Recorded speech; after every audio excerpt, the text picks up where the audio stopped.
みんな、こんにちはなのだ。ずんだもんなのだ。今日は、情熱の国、メキシコについて深掘りしていくのだ。実はね、みんなが知ってるメキシコ、正式な名前は、メキシコ合衆国っていうのだ。お隣のアメリカと同じ、合衆国だなんて、びっくりなのだ。知ってたのだ。今日はそんなメキシコから合計5つのニュースをお届けするのだ。中でも特に注目なのが5つ目のニュースなのだ。マヤ鉄道が8つのセノーテに被害、環境省が議会に報告という衝撃的な記事なのだ。ついにメキシコの環境天然資源省がマヤ鉄道の建設が環境に損害を与えたことを正式に認めたのだ。これは大変な発表なのだよ。ユカタン半島の貴重な水源であるセノーテが影響を受けちゃったなんて、ずんだもんも心配なのだ。環境大臣は正規化に全力を挙げているって言ってるけど、一体どうなるのか、これはしっかり見ていかないといけないのだ。この動画が面白いって思ったら、高評価とチャンネル登録も忘れずによろしくなのだ。さあ、みんなで一緒にメキシコの最新情報を見ていくのだ。こんにちは。今日は魅力いっぱいの国、メキシコを紹介するのだ。メキシコは北米大陸の南部に位置し、アメリカ合衆国のすぐ南にあるのだ。首都は世界有数の大都市、メキシコシティなのだ。この国には、アステカやマヤといった古代文明が栄え、神秘的な遺跡が数多く残されているのだ。その後、スペインの支配を経て、豊かな先住民文化とヨーロッパ文化が融合し、独自の文化が花開いたのだ。現在も共和制の国として発展を続けているのだ。人口はおおよそ1億2000万人を超え、とても活気があるのだ。主要産業は自動車製造や石油、そして世界中から観光客が訪れる観光業が盛んなのだ。文化的な魅力は数えきれないのだ。情熱的な音楽マリアッチや、カラフルで賑やかな死者の日、能祭り、そして世界遺産にも登録されたメキシコ料理は、タコスやブリトーなど、どれも絶品なのだ。最近では、メキシコ料理の奥深さや、陽気でフレンドリーな人々との交流が、世界中で注目されているのだ。美しいビーチリゾートや歴史的な街並みも、訪れる人々を魅了してやまないのだ。さあ、あなたも一度、メキシコの情熱と魅力に触れてみてはいかがなのだ。一つ目のニュースなのだ。メキシコ、カリブ海沿岸、サルガスサムシーズン早期収束を歓迎という記事なのだ。メキシコのカリブ海沿岸では、2025年のサルガスサムシーズンが早くも終わりを迎えそうなのだ。秋の寒冷前線が海水温を下げて、この厄介な海藻の漂着がぐっと減ると期待されているのだ。キンタナ、老州のサルガスサム監視システムのディレクター、エステバン・アマロさんによると、今年回収されたサルガスサムは8万5千トン近くになったけれど、思ったよりもずっと少なかったのだ。以前はもっと大量に漂着するんじゃないかって心配されていたから、これは嬉しい誤算なのだ。アマロさんは、潮流が変わって北へ向かい、南東の風も弱まったから、海にはもうほとんどサルガスサムがないのだ。ここ2週間で漂着がすごく減ったから、シーズンはほぼ終わりだと言えるのだ、と話しているのだ。監視している100のビーチのうち、先週サルガスサムがあったのはたった6カ所で、量も少なかったからすぐに片付けられたのだ。来週にはキンタナ、老州知事がシーズン終了を正式に発表するかもしれないのだ。去年は11月中旬まで続いたから、今年は本当に早いのだ。当初、2025年はサルガスサムが記録的な量になるんじゃないかと予測されていたのだ。でも、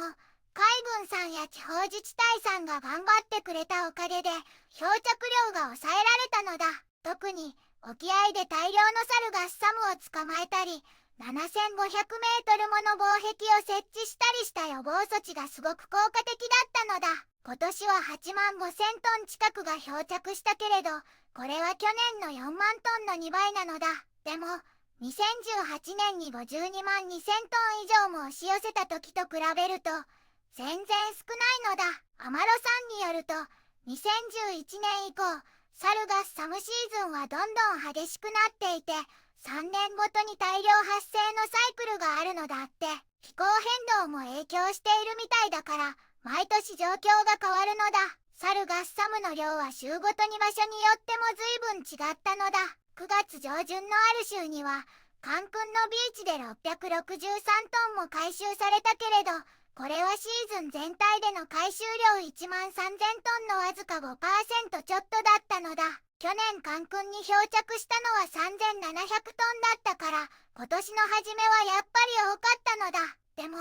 9月下旬には海軍さんがコスタマヤで400トン以上回収している間に、カンクンのビーチは比較的穏やかだったのだ。早くサルガッサムの心配がない綺麗なビーチが戻ってくるといいのだ。2つ目のニュースなのだ。メキシコ国境での移民拘束者数が55年ぶりの低水準に、米国が報告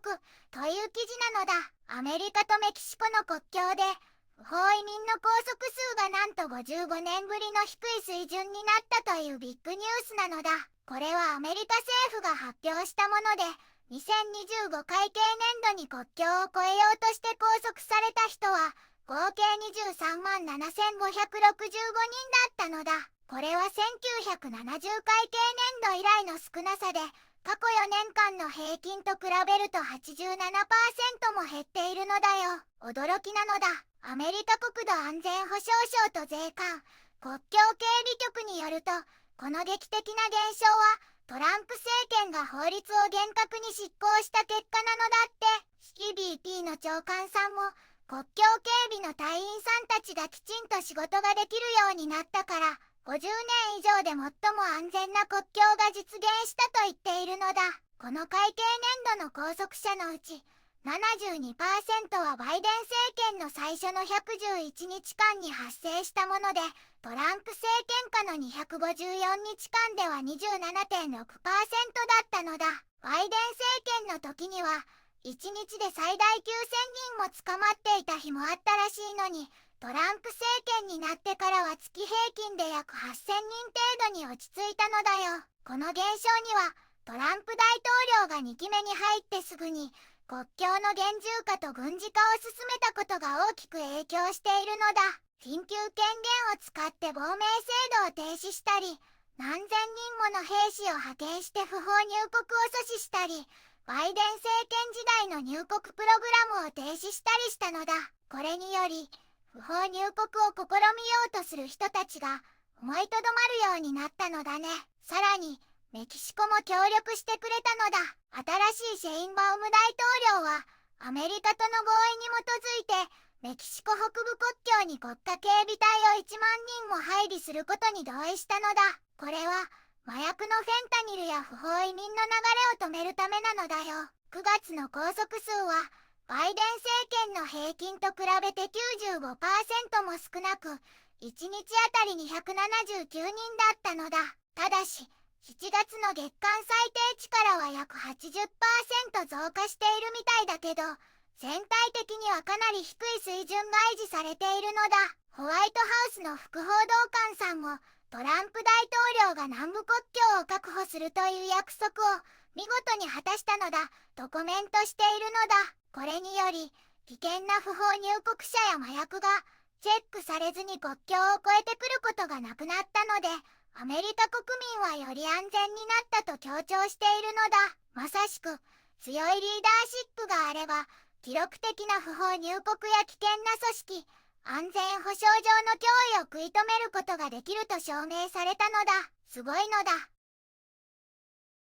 3つ目のニュースなのだ。メキシコの科学者が解き明かすアメリカ大陸発のマンモスたちの物語という記事なのだ。メキシコの空港建設現場で氷河期の貴重な化石が7万点以上も見つかったのだ。特にコロンビアマンモスの化石は500体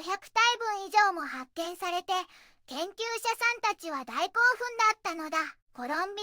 モスはケナガマンモスよりもずっと昔にアメリカ大陸に来たとっても大きなマンモスなのだ。これまでは熱帯地域の化石から DNA を抽出するのはすごく難しかったのだけど、メキシコの研究者さんたちが画期的な方法で成功させたのだ。秘密は、化石が見つかった場所が標高2000メートル以上で涼しく乾燥していたことと、発掘後すぐに新鮮な状態で研究できたことなのだ。何万年も前の葉の化石から、なんと 80% 以上も DNA が見つかった時は、みんな本当にびっくりしたのだ。DNA を詳しく解析したら、メキシコで見つかったコロンビアマンモスと北部にいたコロンビアマンモスは遺伝的に違うことが分かったのだ。どうやら北部のマンモスはケナガマンモスと交配していた可能性が高いらしいのだ。メキシコのマンモスは遺伝的多様性が高くて、ケナガマンモスやもっと昔のユーラシアのステッペマンモスとの交配も示唆されたのは大発見なのだ。さらに面白い発見もあったのだ。化石の性別比がオスとメスで同じくらいだったから、メキシコのマンモスは群れで生活して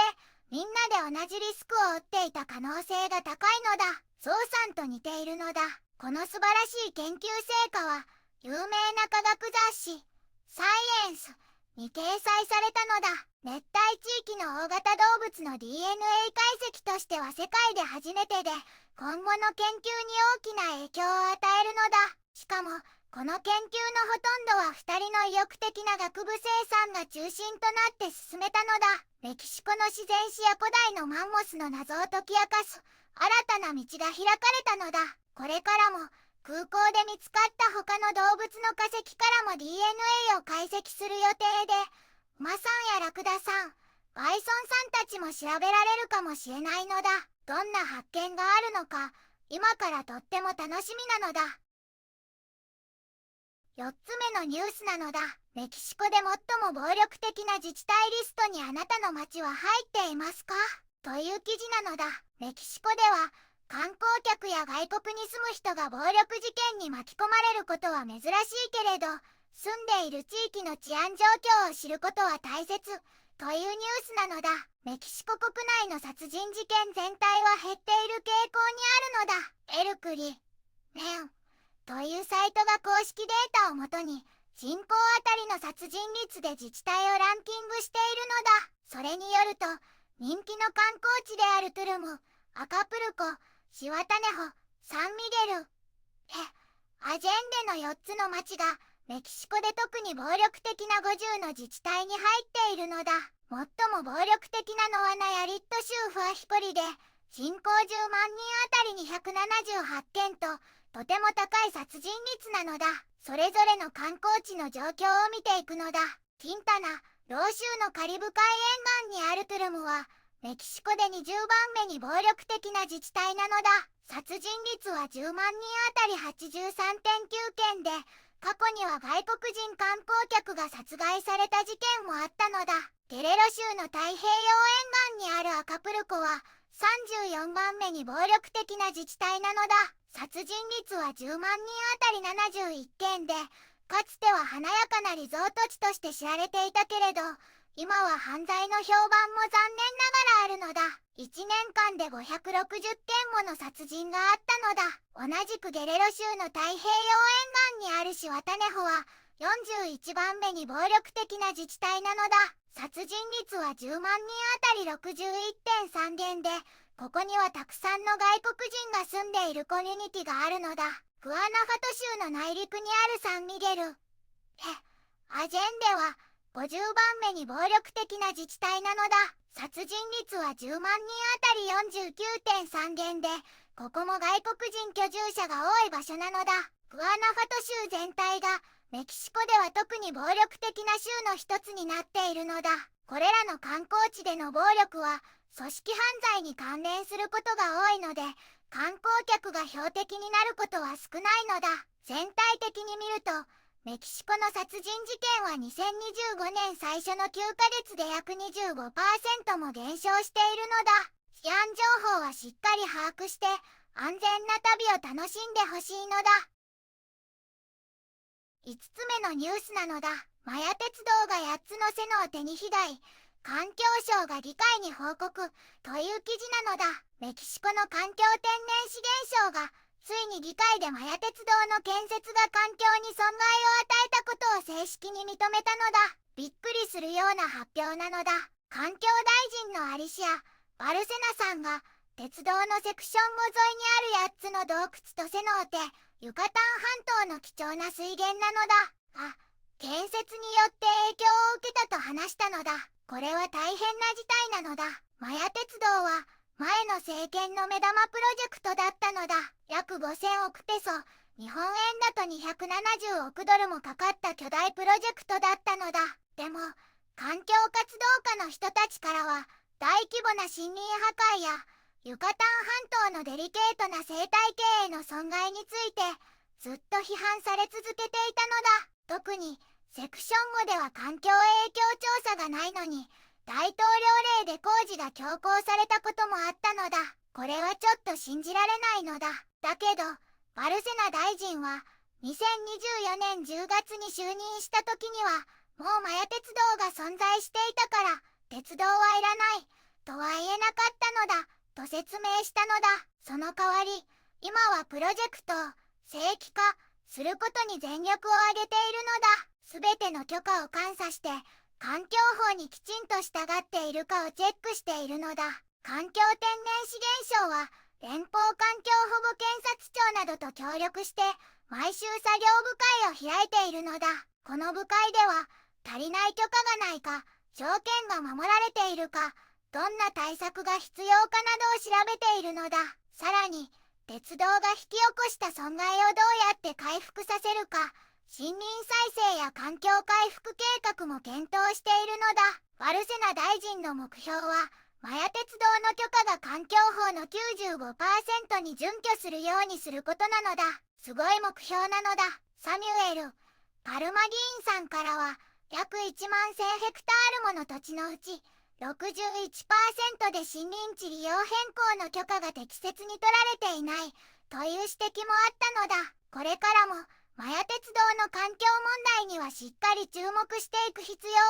あるのだ。メキシコの豊かな自然を守るためにズンダモンを応援するのだ。メキシコは情熱と魅力にあふれる国なのだ。サルガスサム収束や移民減、マンモス発展など明るいニュースがあった一方で、治安やマヤ鉄道の環境問題といった課題も分かったのだ。多様な顔を持つメキシコに、これからも注目なのだ。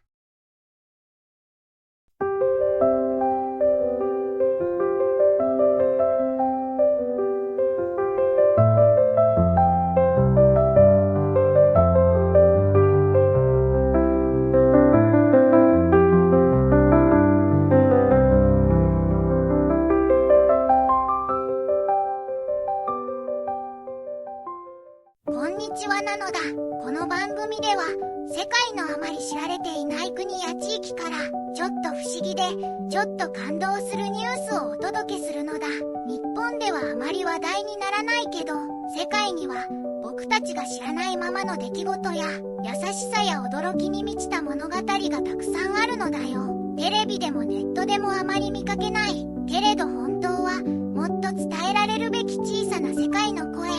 そんな声を僕と一緒に見つけに行くのだ。さあ、